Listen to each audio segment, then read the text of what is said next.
स्वागत है आपका साइंस स्टडी के यूट्यूब चैनल पे। तो आज हम पढ़ेंगे कंप्यूटर।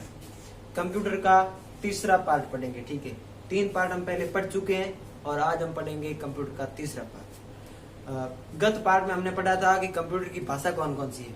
तो भाषा 4 प्रकार की है, बाइनरी, डेसिमल और ऑक्टल और हेक्साडेसिमल, ठीक है। बाइनरी थी 0 से 1, डेसिमल थी 0 से 9 और ऑक्टल थी 0 से 7 और हेक्साडेसिमल थी 0 से F तक, ठीक है। और F आपको पता है A होगा 10 और B होगा 11 और C होगा 13, D होगा 14 और E होगा 15 और 16, E होगा 15 और F होगा 16।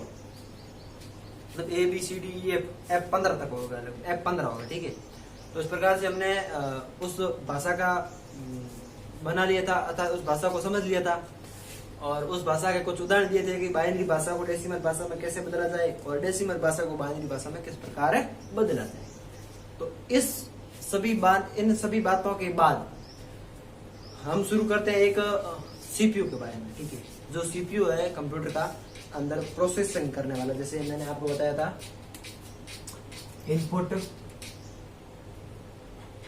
इनपुट और प्रोसेसिंग किसमें होता है? प्रोसेसिंग होता है सीपीयू में और आउटपुट।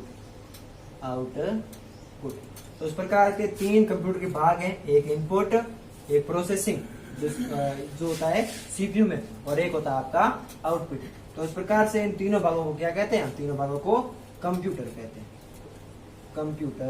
कहते हैं। तो इस प्रकार से हमने ये सेकंड पार्ट में पढ़ लिया था कि कंप्यूटर किस प्रकार के होते हैं, कंप्यूटर किन चीजों से बना हुआ होता है। अब बात करते हैं सीपीयू के बारे में। सीपीयू के कौन कौन से भाग हैं, सीपीयू क्या कार्य करता है, उसके बारे में बात करते हैं। तो बात करते हैं सीपीयू के बारे में, ठीक है। सीपीयू के कौन कौन से भाग हैं पहले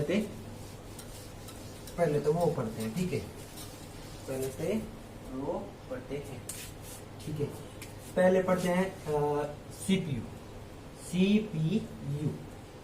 के भाग। 3 भाग होते हैं सीपीयू के। कौन कौन से? ALU,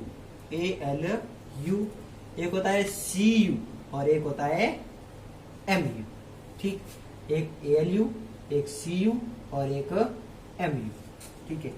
ALU होता है अर्थमेटिक लॉजिक यूनिट, ठीक है। अर्थमेटिक लॉजिक यूनिट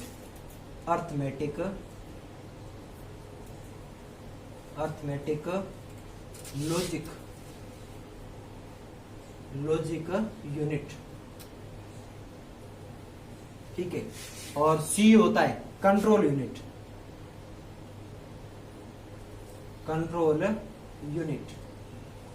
ठीक है, कंट्रोल यूनिट। और MU होता है मेमोरी यूनिट। 3 भाग होते हैं सीपीयू के, ठीक है।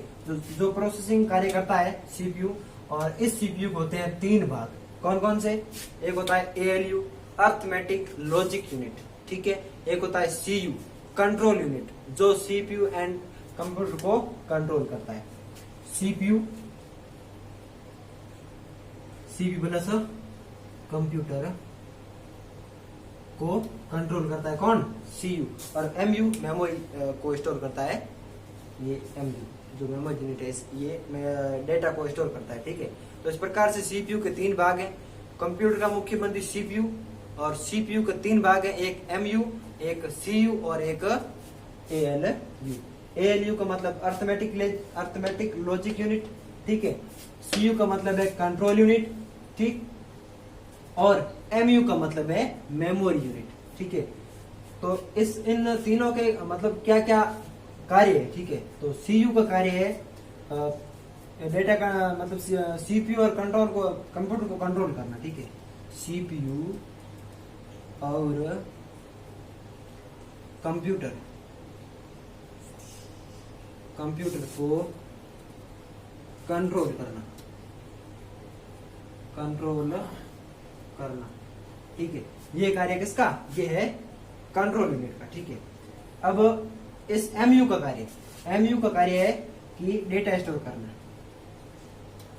डेटा स्टोर करना। कंप्यूटर में डेटा इसको स्टोर करना किसका कार्य है? तो एमयू का कार्य है कि डेटा स्टोर करना।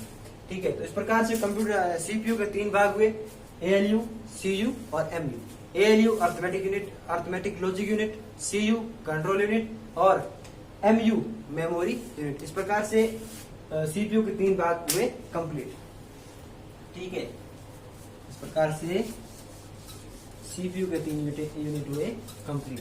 ठीक है, तो सीपीयू के भाग भी कहलाते हैं। ठीक, आगे बात करते हैं कंप्यूटर। कंप्यूटर या सीपीयू की जो इकाई या इसके भाग को हम कंट्रोल कहेंगे। ठीक है, उसको यूनिट कहेंगे। ठीक है, कंप्यूटर या सीपीयू की इकाइयां को कहेंगे अपने यूनिट को यूनिट कहेंगे।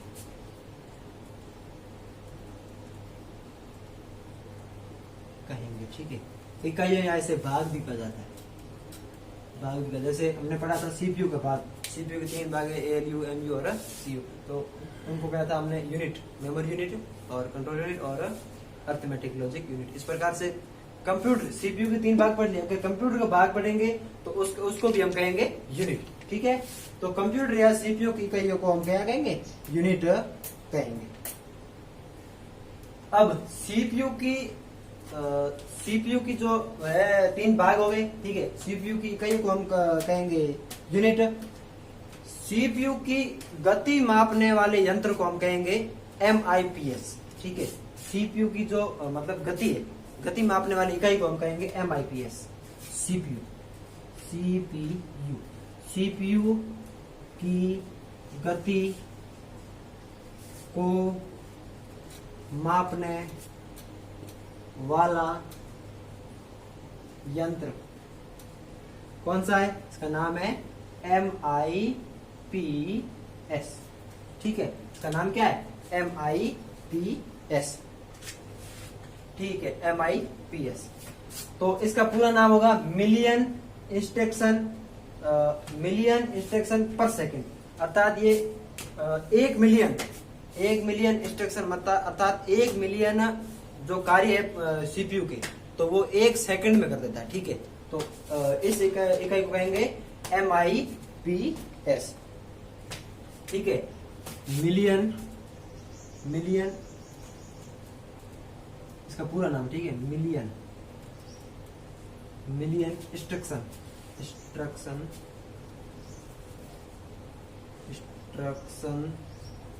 पर सेकंड।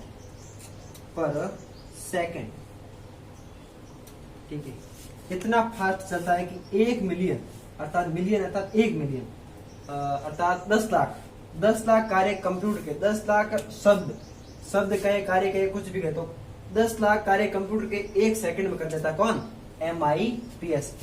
इसी कारण सीपीयू की गति को मापने वाला यंत्र क्या कहलाता है? MIPS कहलाता है। ठीक है, तो अभी सीपीयू के बारे में, सीपीयू के भाग हो गए। ठीक है, और सीपीयू की मापने वाली या सीपीयू के भाग को हम कहेंगे यूनिट, और सीपीयू की गति को मापने वाला यंत्र क्या कहलाता है? MIPS कहलाता है, जिसका पूरा नाम है मिलियन इंस्ट्रक्शन पर सेकंड। ठीक है, मिलियन इंस्ट्रक्शन पर सेकंड। अब बात करते हैं सीपीयू के प्रकार। ठीक है, सीपीयू के प्रकार। सीपीयू के प्रकार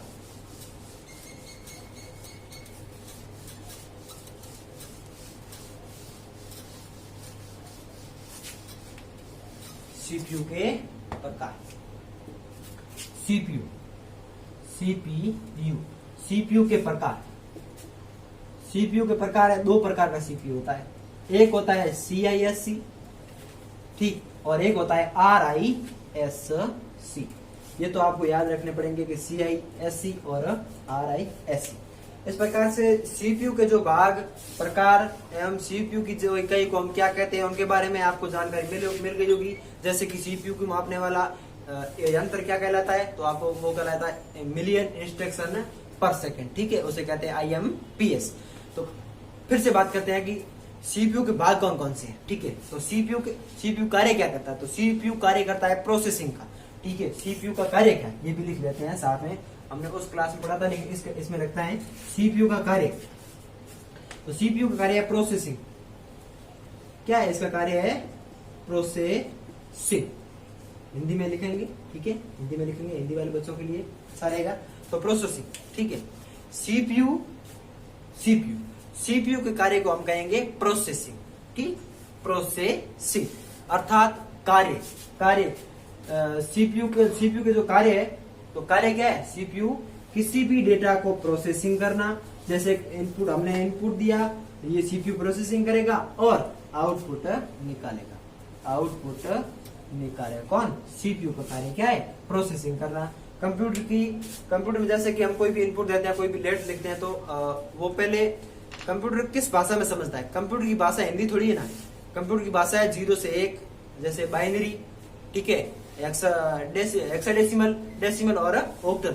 इन 4 प्रकार से कंप्यूटर अपने आप को समझ सकता है। जैसे कि हम हिंदी में लिखते हैं तो वो पहले हिंदी से करता है बाइनरी में ट्रांसफर, ठीक है, फिर बाइनरी से समझता है, तो वो ट्रांसफर करता कौन है, तो वो करता है सीपीयू। इसी कारण कंप्यूटर का दिमाग या कंप्यूटर का मस्तिष्क किसे कहते हैं, सीपीयू को कंप्यूटर का दिमाग कहते हैं। तो सीपीयू का कंप्यूटर में बहुत बड़ा रोल होने के कारण ही सीपीयू को कंप्यूटर का दिमाग या कंप्यूटर का मस्तिष्क कहते हैं। तो सीपीयू का कार्य आपको समझ में आ गया कि जो हम इनपुट देते हैं कंप्यूटर को, ठीक है, जो हम देते हैं इनपुट कंप्यूटर को, तो उसका प्रोसेसिंग कौन करता है, तो उसको प्रोसेसिंग करता है कौन, सीपीयू। प्रोसेसिंग क्या करता है, क्या कि हिंदी भाषा को बाइनरी भाषा में बदलकर कंप्यूटर को ये देता है आदेश कि इस काम को करना है, ठीक है। पहले तो वो हिंदी भाषा थोड़ी ना समझेगा, वो समझेगा अपनी भाषा में, जैसे बाइनरी भाषा में समझेगा, या हेक्साडेसिमल में समझेगा, या डेसिमल में समझेगा, या ऑक्टल में समझेगा, ठीक है। इस प्रकार की भाषा में ट्रांसलेट करके फिर कंप्यूटर को बताएगा कि ऐसा कार्य आ रहा है। तो फिर कंप्यूटर वापस सीपीयू को ऑर्डर देगा कि इस कार्य को इस तरह किया जाए। फिर सीपीयू वो कार्य करके आउटपुट देता है, किसको, हमको ही देता है आउटपुट। हम पहले इनपुट देते हैं, फिर सीपीयू प्रोसेसिंग करता है और फिर आउटपुट देता है हमको। किसके रूप में देता है, प्रिंटर के रूप में हो, चाहे किसी भी अन्य स्रोत के रूप में दे सकता है, कौन, सीपीयू। तो इस प्रकार के सीपीयू के भाग हुए। सीपीयू के भाग AIMU, ठीक है, AIMU और CU और MU। इस प्रकार के 3 भाग कंप्यूटर के। 2 प्रकार कौन कौन से हैं, CISC, RISC, ठीक है। तो आज हमने पढ़ा सीपीयू, ठीक है। सीपीयू बहुत बड़ा जरूरी है, क्योंकि सीपीयू से बहुत बड़े क्वेश्चन आते हैं। तो कंप्यूटर का मस्तिष्क या कंप्यूटर का दिमाग भी कहते हैं, ठीक है, कंप्यूटर का दिमाग भी कहा जाता है। किसको, सीपीयू कंप्यूटर का दिमाग कहते हैं, क्योंकि सीपीयू कंप्यूटर का बहुत बड़ा हिस्सा है, कंप्यूटर का बहुत बड़ा अभिन्न अंग है। तो इस प्रकार से आज की क्लास में हमने पढ़ा सीपीयू, और सीपीयू को आज ही हमने कंप्लीट कर दिया। तो कल से हम पढ़ेंगे इनपुट, ठीक है, हार्डवेयर। कल से हम पढ़ेंगे इनपुट किस रूप में दे सकते हैं हम कंप्यूटर को, और किस प्रकार में दे सकते हैं, किस भाषा में दे सकते हैं, और कंप्यूटर उसी इनपुट को किस प्रकार के रूप में लेगा। तो इस प्रकार से हम ये बात करेंगे कल की क्लास में। आज के लिए बस इतना ही, धन्यवाद।